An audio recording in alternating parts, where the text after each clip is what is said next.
अस्सलामुअलैकुम। जैसे कि सर्दियां शुरू होने वाली हैं तो मैंने सोचा आप लोगों के साथ पाई की रेसिपी शेयर करूं। तो आज हम बना रहे हैं पाई। ये मेरे पास एक पाया है और मैंने इसमें कुछ नलियां और कुछ हड्डियां भी डलवा ली हैं। पहले इसको हम उबालेंगे। उबालने में क्या क्या चीज़ें हम डालेंगे वो देख लें पहले। ये मेरे पास एक प्याज है, इसको मैंने मोटा मोटा चॉप कर लिया है। 2 टेबल स्पून लहसुन अदरक का पेस्ट है। हाफ टेबल स्पून हल्दी पाउडर,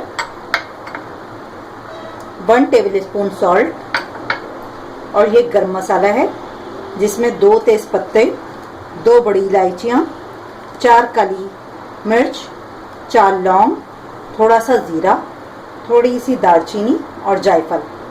ये सब डालकर हम पाई को उबालने रख देते हैं। ये पाई को मैंने पतीले में डाल लिया है। पतीला बड़ा लिएगा कि पाए में हम इतना पानी डालें कि पाए अच्छी तरीके से डूब जाएं, और हमें पानी एक ही दफ़ा डालना पड़े तो ज़्यादा अच्छा है।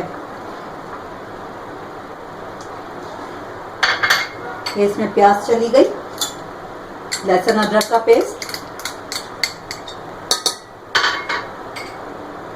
हल्दी, नमक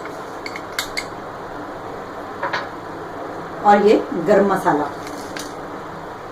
ये सब हमने इसमें शामिल कर दिया है। और अब इसको हम पानी डाल के उबालने के लिए रख देंगे। इसको कभी भी प्रेशर कुकर में ना पकाएं, इसको स्लो फ्लेम पे पकाएं। इसमें मैंने 2 जग पानी डाल दिया है। इसे हमेशा लो फ्लेम पे पकाएं, कभी भी प्रेशर कुकर में ना पकाएं। प्रेशर कुकर में इसका हड्डियां जो है खुश्क हो जाएंगी और उसमें इतना मज़ा नहीं आएगा पाए में आपको। ये जितनी हल्की आंच पे पकेंगे उतने ही मज़े के लगेंगे। और कम से कम इसे 6 से 7 घंटे पकाना है। अभी हम इसे उबालने रख देते हैं। 4 घंटे तक हम इसे उबालेंगे। उसके बाद हम इसका सेकंड स्टेप करेंगे, इसका मसाला तैयार करेंगे। चलें 4 घंटे बाद इसको हम देखते हैं। ये देखें, पाई को गलते हुए 5 घंटे गुजर चुके हैं। मैंने इसे 5 घंटे गला दिया है। अब ये देखें, ये तकरीबन गल चुके हैं। ये देखें, अब जो बाकी वो रह गई है इसकी कसर, वो हम इसको गोश्त और मसाले के साथ गलाएंगे। अब हम इसका मसाला तैयार कर लेते हैं। इसका मसाला तैयार करने के लिए हमें जो चीज़ें चाहिए होंगी वो देख लें। ये आधा किलो गोश्त है मेरे पास। आप बोंग का गोश्त लिएगा, उससे बहुत अच्छा टेस्ट आएगा। 2 प्याज हैं, ये मैंने बारीक स्लाइस कर ली हैं। आधी प्याली दही है, आधी प्याली ऑयल है। आप इसको घी में बनाएं तो बहुत अच्छा टेस्ट आता है, लेकिन हेल्थ के पॉइंट ऑफ व्यू से घी नुकसानदेह होता है, इसलिए मैंने ऑयल लिया है, क्योंकि पाए वैसे ही बहुत चिकने होते हैं। हाफ टेबल स्पून सॉल्ट लिया है, क्योंकि हम पहले भी सॉल्ट ऐड कर चुके हैं यखनी में, इसलिए मैंने कम लिया है। बाद में अगर हमें कम लगेगा तो हम और शामिल कर लेंगे। 1.5 टेबल स्पून धनिया पाउडर है, हाफ टेबल स्पून गरम मसाला, 1.5 टेबल स्पून लाल मिर्चों का पाउडर है, 1 टेबल स्पून अदरक लहसुन का पेस्ट है, हाफ टेबल स्पून हल्दी पाउडर है। चलें मसाला तैयार करते हैं। पैन में हम ऑयल डाल देंगे और प्याज को गोल्डन ब्राउन कर देंगे।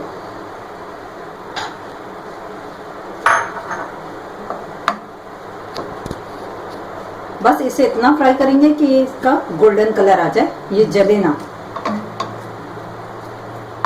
चलिए इसे फ्राई करते हैं। ये देखें, प्याज हमारी गोल्डन ब्राउन हो चुकी है। इसमें हम लहसुन अदरक का पेस्ट शामिल कर देंगे और थोड़ा सा फ्राई करेंगे।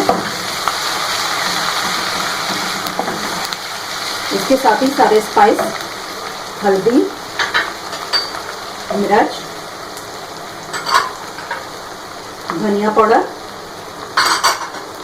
और नमक।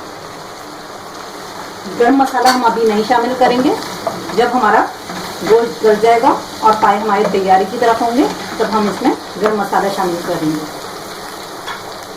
अब इसमें हम गोश्त डाल देंगे और गोश्त को अच्छी तरीके से भून लेंगे। ये भून जाएगा तो इसे हम पाई की यखनी में मिक्स कर देंगे और 1.5 से 2 घंटे के लिए पकने के लिए छोड़ देंगे, या इतनी देर जितनी देर में गोश्त गल जाए। चलें इसको भून लेते हैं। गोश्त में हम दही भी शामिल कर देंगे और फिर इसे भून लेंगे।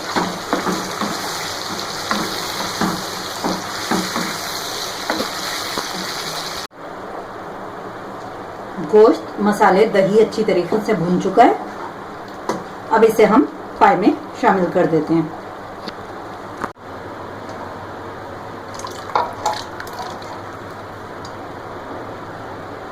ये देखें, इसे हमने पाई में शामिल कर दिया। अब इसे मिक्स करके गोश्त गलने तक पकाएंगे। चलें इसे पकाने रख देते हैं।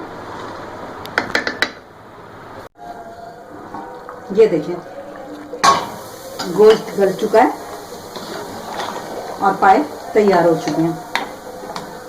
ये देखें, पाए बिल्कुल तैयार हो गए। अब इसमें हम गरम मसाला पाउडर,